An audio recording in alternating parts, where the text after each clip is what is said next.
Hello everyone, welcome back to our channel.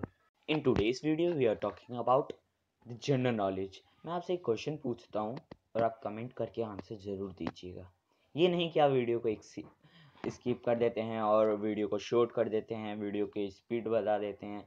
तो इनसे आपसे मैं पूछता हूँ, क्या आप इससे अचीव कर पाएंगे अपने टारगेट को? नहीं, जब तक आप पूरा ढंग से नहीं सुनेंगे। वैसे भी हम धीरे धीरे तो बोलते नहीं हैं, एक जनरल वे में बोलते हैं, जिससे आप समझ भी पाएँ, आप सीख भी पाएँ और आप उसको अपने दिमाग में एक फ़ोटो होती है ना, जिस प्रकार कई बार आपको कुछ गाने याद हो जाते हैं। जैसे आप किसी चीज़ को सुनते रहते तो आपको वो गाना याद हो जाता है, आप उसे गुनगुनाते रहते हैं, तो आपको मेंटली हम एक फ़ोटो सी छप जाती है उस गाने की। तो जैसे आपसे कोई गाना बजता है, आप बता देते हैं ये कौन-सा गाना है। तो उसी प्रकार जब आप किसी वीडियो को स्किप कर देते हैं, तेज़ी से कर देते हैं, उसकी नॉर्मल स्पीड में नहीं रहने देते, तो आपको कैसे समझ में आ पाएगा? तो देखिए, आज मैं आपसे एक क्वेश्चन पूछता हूँ। आप अगर जनरल नॉलेज नहीं है, आपके समाज में क्या चल रहा है आपको पता ही नहीं है, तो will you achieve your target? Will you achieve your गोल? नहीं। आप अपने टारगेट को अचीव नहीं कर पाएंगे, अपने टारगेट को प्राप्त नहीं कर पाएंगे। आप जो बनना चाहते हैं वो असंभव ही नहीं है, असंभव है, वो संभव है ही नहीं। तो आपके पास मान लीजिए आपने बहुत बढ़िया पढ़ाई की, बहुत अच्छे मार्क्स आ रहे हैं, आपके पास जनरल नॉलेज है ही नहीं, आप क्या कर पाएंगे? कुछ नहीं कर पाएंगे, नथिंग। आप नॉर्मल एक जॉब कर सकते हैं, हाँ, क्योंकि आपने पढ़ा है, एक जॉब कर सकते हैं, बट आप अगर आप अपने देश के लिए अगर कुछ करना चाहें तो then that is not possible कि आप अपने देश के लिए कुछ कर पाएँ आपके उस पढ़ाई से। पढ़ाई क्या होता है? अभी आप इंग्लिश का जो चैप्टर पढ़ते हैं, क्या वो आपके आगे चलकर काम आने वाला है? नहीं, उससे एक नॉलेज ही तो मिलती है कि भाई एकता में बल होता है, उससे एक नॉलेज ही तो मिलती है कि भाई प्रेम से रहो, उससे एक नॉलेज ही तो मिलती है कि कैसे हम किसी चीज़ को फेस करना चाहिए। हमें कभी किसी चीज़ के जैसे अगर आपके सामने प्रॉब्लम आई तो आप उसे छोड़ देते हैं, है ना? चैप्टर हमें क्यों पढ़ाया जाता है? क्या उस क्वेश्चंस का हमारा कोई लाइफ में मतलब है? नहीं, उस चैप्टर का हमारी लाइफ में कोई मतलब नहीं है, बट क्यों पढ़ाया जाता है? एक नॉलेज मिलती है हमें कि हाँ, तुम इसे पढ़ो। कोई अगर तुम्हारे सामने प्रॉब्लम आती है ना, उसको कैसे फेस करना है, उसे हमें पीछा नहीं छुड़ाना, हमें उसको खत्म करना है। हमें इंग्लिश के चैप्टर, हिंदी के चैप्टर से यही सिखाया जाता है। आप अगर कोई सी भी कविता पढ़ते हैं, क्या पढ़ाया जाता है उसमें? कुछ नहीं। क्या वो कविता आगे चल के काम आने वाली? नहीं। उसमें जो बोला जाता है ना, उस कविता का जो मतलब है, वो कविता का मतलब आपकी लाइफ में काम आने वाला है, ना ही कि वो पढ़ाई। अगर आप मतलब समझते हैं ना, मार्क्स मायने नहीं रखते हैं। अगर आप समझ पा रहे हैं कि वो चैप्टर मुझे क्या कहना चाह रहा है। अगर साइंस में क्या पढ़ाया जाता है? साइंस में हमें यही ना पढ़ाया जाता है, पूरा हमें एक एग्जाम्पल दे दिया जाता है कि हाँ ऐसे पढ़ो तो ये तुम्हें मालूम चलेगा। हमें एग्जाम्पल दे दिया जाता है पूरा, बट उसका मेन एक छोटा सा फॉर्मूला होता है, ऐसा किया था ये निकला, है ना? इससे बढ़कर तो कुछ नहीं होता। तो जनरली हम लोग जनरल नॉलेज ही नहीं है, तो what we can achieve? Nothing. तो जनरल नॉलेज भी होना बहुत ज़रूरी है। और इससे पहले हमने इंग्लिश सीखा, तो मैं उसमें बोला था कि इंग्लिश भी बहुत इंपॉर्टेंट होता है। तो मैं ये नहीं कह रहा इंग्लिश इंपॉर्टेंट नहीं है। इंग्लिश भारत की ऑफिशियल लैंग्वेज है। अगर आप इंग्लिश नहीं सीखते हैं, then you will not achieve your goal. अगर आप कहीं पे भी जाते हैं, आपको इंटरव्यू कहाँ हिंदी में लेता है, इंग्लिश में ही लेता है। और आप देखेंगे जिनकी बढ़िया रैंक आती है ना, उसमें 100 आउट ऑफ 90% लोग इंग्लिश वाले ही होते हैं। 10% जो काफ़ी अच्छी नॉलेज होती है। अगर आपके पास अच्छी नॉलेज है और आप हिंदी में इंटरव्यू दे रहे हैं ना, तो आपके लिए वो प्रॉब्लम भी सॉल्व हो जाएगी। वो 90 वाले आपके सामने झुक जाएंगे। अगर आप ये जो आप 10% में है ना हिंदी, वो फिर 90 बन जाएगी अगर आपके पास नॉलेज है। नॉलेज ही नहीं है भाई, चलो चलो चलो, नॉलेज ही नहीं है, क्या करेंगे? आप कुछ नहीं कर पाएंगे। नॉलेज भी होना बहुत ज़रूरी है। अगर मैंने ज़्यादा बोल दिया तो sorry, but that is true. तो चलिए, लेट स्टार्ट आवर वीडियो। आज की वीडियो में मैं आपको बहुत सिंपल सिंपल से क्वेश्चंस पूछने वाला हूँ, उसका आंसर आप टाइप करके देंगे, कमेंट सेशन में देंगे। तो देखिए, मेनली आज मैं क्या पूछने वाला हूँ मैं आपको ये बता देता हूँ। हमारे कुछ प्रसिद्ध लोग, जो जिन्हें हम मानते हैं कि वो उन्होंने हमारे देश के लिए काम किया, उन्होंने अपना खून पसीना एक कर कर भारत जैसे देश को, एक ये विशाल देश है जहाँ पे अलग अलग भाषाएं बोली जाती हैं, उसको एकता उसमें बढ़ाई, उसमें लोगों को एक साथ रहना सिखाया। आज मैं उन लोगों के बारे में बताना चाहूँगा जिन्होंने गरीबी को अपना दुश्मन नहीं समझा, उसे समझा कि ये मेरा लक है, ये मेरा लक है कि मैं गरीबी में हूँ। और उन्होंने इतना बढ़िया बढ़िया काम किया कि मैं क्या बताऊँ।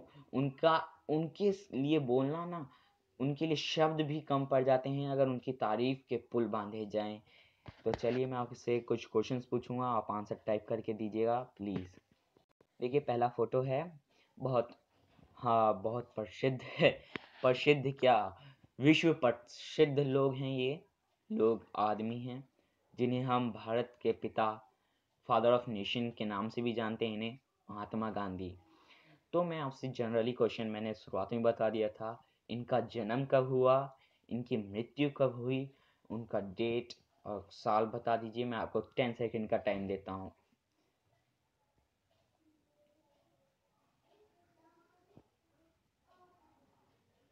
चलिए ठीक है, जिन्होंने बताया बहुत बढ़िया, आपके पास जनरल नॉलेज है। आपके जो फादर ऑफ नेशन हैं इंडिया के, आपको उनका डेट ऑफ बर्थ याद है, उनकी मृत्यु कब हुई आपको याद है। तो कॉन्ग्रेचुलेशंस, आप लोग पक्का कुछ ना कुछ अचीव करेंगे, ऐसे ही पढ़ते रहिए, पक्का अचीवमेंट आपके कदम चूमेगी। आपका जो गोल है वो आपको पक्का प्राप्त होगा। चलिए मैं बताता हूँ आपको। तो आप देख पा रहे होंगे, जो महात्मा गांधी जी थे उनका जन्म हुआ 2 अक्टूबर 1869, अर्थात 2 अक्टूबर 1869 में। और उनकी जो डेथ हुई थी, उनकी जो मृत्यु हुई थी वो 30 जनवरी 1948 में हुई थी। चलिए मैं आपको ये भी बताऊंगा इनकी मृत्यु कब हुई, बट आज के लिए मैंने बताया था इनका जन्म और इनकी मृत्यु के दिन बताऊंगा, तो बस इनके लिए आज इतना ही। चलिए अगले हैं सरदार वल्लभ भाई पटेल, आप इनकी फोटो भी देख पा रहे होंगे। बहुत बहुत इन्होंने भारत के लिए हार्ड वर्क किया। भारत जैसा देश जहाँ पे लोगों, क्योंकि भारत पढ़ा लिखा नहीं था, यहाँ पे लोग पढ़े लिखे नहीं थे, यहाँ पे हम शासन करना बहुत मुश्किल बात था। इन्होंने उस काम को किया, भारत को एकत्रित किया। देखिए भारत जो इतना विशाल देश है, ये विशाल देश रहता नहीं अगर ये सरदार वल्लभ भाई पटेल जी नहीं रहते। इनको हम लौह पुरुष के नाम से भी जानते हैं। और भारत दुनिया की सबसे बड़ी स्टैचू ऑफ यूनिटी, उसके ना उस स्टैचू ऑफ यूनिटी ही नाम क्यों रखा गया, उसके पीछे कुछ मतलब है। मैं अलग वीडियो में आपको समझाऊंगा, क्योंकि आज मैंने 2 ही टॉपिक लिए हैं तो 2 ही टॉपिक के बारे में समझाऊंगा। बहुत हार्ड वर्क किया, और देखिए काम से ही कोई आदमी प्रसिद्ध होता है। ये नहीं कह सकते कि काम नहीं करो और प्रसिद्ध हो जाओ, तो काम करना बहुत इंपॉर्टेंट है। चलिए मैं बताता हूँ। तो आप अपनी स्क्रीन पे देख पा रहे होंगे, इनका जन्म हुआ था 31 अक्टूबर 1875 में, अर्थात 31 अक्टूबर 1875। और इनका जो मृत्यु हुआ था, डेड हुआ था 15 दिसंबर 1950, 15 दिसंबर 1950। इन सब चीज़ों को अगर आप याद कर लेते हैं ना, मेनली आप जो पेपर देने जाएंगे, या अगर कोई बच्चा सुन रहा होगा ना इस वीडियो को, तो अब जनरली पेपर देने जाते हैं ना, तो ये क्वेश्चंस जो हैं मेनली आ जाते हैं, वन वर्ड आंसर्स। हाँ मैं आपको इसको एक्सप्लेन करके बताऊंगा इन्होंने क्या काम किया, इनको हम लौह पुरुष क्यों कहते हैं, मैं आपको पक्का बताऊंगा अगले वीडियो में। अगला वीडियो मेरा इन्हीं के ऊपर होगा, लौह पुरुष इन्हें क्यों कहा जाता है, और इन्होंने ऐसा क्या क्या काम किया जिनके बदौलत आज इनकी सबसे बड़ी, दुनिया की सबसे बड़ी स्टैचू बना दिया। तो चलिए नेक्स्ट देखते हैं। आप यहाँ पे अपने स्क्रीन पे देख पा रहे होंगे APJ अब्दुल कलाम। इन्होंने भारत के लिए बहुत ज़्यादा काम किया। मैं कह सकता हूँ अगर ये नहीं होते ना, तो भारत के पास जो अभी परमाणु हथियार हैं, जो परमाणु शक्ति है भारत के पास, वो नहीं होता। बहुत देरी से मिलता होता, पर देरी से मिलता। मैं आपसे एक बात बताना चाहूँगा, एक इंसिडेंट हुआ था, बहुत वर्ल्ड वॉर सेकंड चल रहा था, तो इनका जन्म हो रखा था, वर्ल्ड वॉर सेकंड चल रहा था, तो इतने बुरे दिन आ गए थे कि इनको न्यूज़पेपर बेचना पड़ा। बहुत गरीब फैमिली से थे, इनको न्यूज़पेपर बेचना पड़ा, और फिर जाके मतलब कि अपने दोस्त के साथ न्यूज़पेपर बेचते थे। फिर इन्होंने इतना बड़ा अचीवमेंट किया, भारत के लिए एक भारत को एक ऐसी शक्ति दी जिसके सामने दुनिया को झुका सकता है भारत। परमाणु हथियार, परमाणु बम, दैट्स नॉट पॉसिबल। क्योंकि उस समय भारत की स्थिति कैसी थी, आर्थिक स्थिति बहुत बेकार थी। हम लोन ले रहे थे, कर्ज ले रहे थे। पर देखिए मेन इसमें क्या है, मैं इनको अपना आइडल इसलिए मानता हूँ क्योंकि ये गरीब फैमिली से थे और इन्होंने अपनी गरीबी को अपनी मजबूरी नहीं बनाई कि हाँ चल मैं गरीब हूँ, मुझे काम करना पड़ेगा, मैं कैसे किसी चीज़ को अचीव कर पाऊंगा। होता है कई फैमिली में जो गरीब होता है ना, वो काम नहीं कर, वो अच्छा टारगेट कहते हैं क्या मैं गरीब हूँ, मैं टारगेट को इसलिए अचीव नहीं कर पाया, मेरे पेरेंट्स अफोर्ड नहीं करते। That's not true. इनके भी पेरेंट्स इनके लिए इतना अफोर्डेबल नहीं थे कि भाई ले 1 लाख रुपए ले जा पढ़ाई कर।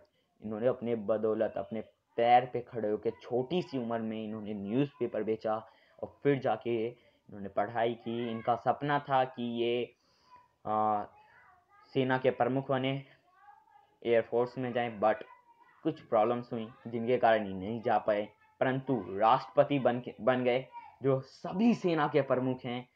ये तो एक सेना के प्रमुख बनना चाहते थे, एक छोटे से तिनके के बराबर बनना चाहते थे, पर इनकी कामयाबी ने, इनके काम ने इनको उस शिखर पे पहुंचा दिया जहाँ पे जाना एक आम इंसान के सोचने के लिए नॉट पॉसिबल। क्योंकि भाई इतना बढ़िया अचीवमेंट, अगर आप उस चैप्टर को रटते हैं ना, मैंने आपको शुरुआत में बताया था जो चैप्टर आप इंग्लिश का पढ़ रहे हैं अगर आप उसे रटते हैं तो आप रट्टू टोटा बन जाएंगे। हाँ हो सकता है आप कुछ एक अच्छी कंपनी में काम कर, हो सकता है, क्योंकि कंपनी में क्या काम मिलता है, आप कंप्यूटर का काम कर लें या इंजीनियरिंग, आप ऐसे कर सकते हैं। बट इंजीनियरिंग भी आसान नहीं होता अगर आप समझ ही नहीं रहे, आप उस चैप्टर को रट रहे हैं और अगर क्वेश्चन आ जाता है, आप उस चैप्टर में से कोई सा भी क्वेश्चन आ जाए और बस रट रहे हैं, रटा हुआ क्वेश्चन आप 1 साल तक याद रख सकते हैं, उसके बाद नहीं। तो रटना नहीं है, समझना है और अपनी गरीबी को अपना दुश्मन नहीं समझो कि हाँ भाई ये मेरे लिए बहुत बढ़िया चीज़ है कि मैं गरीबी को फेस कर रहा हूँ, बहुत बढ़िया बात है।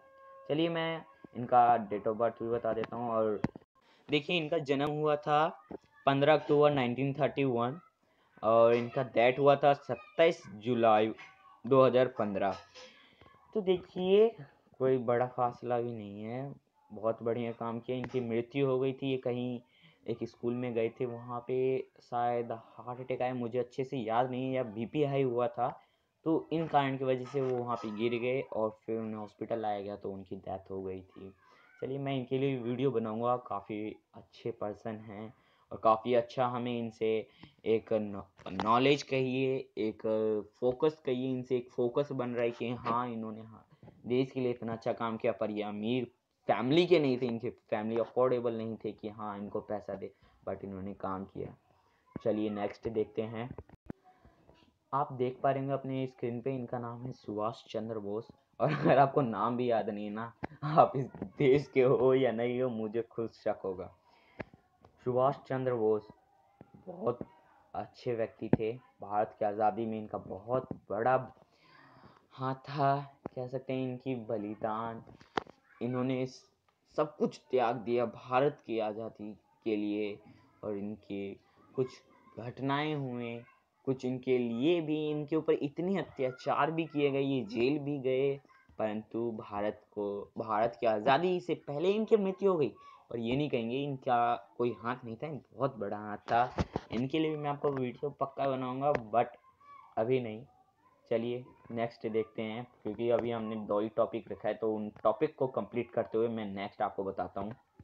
तो आप अपनी स्क्रीन पे देख पा रहे होंगे, इनका जो जन्म हुआ था वो था 23 जनवरी 1897। इनकी डेथ हुई थी, मृत्यु हुई थी 18 अगस्त 1945।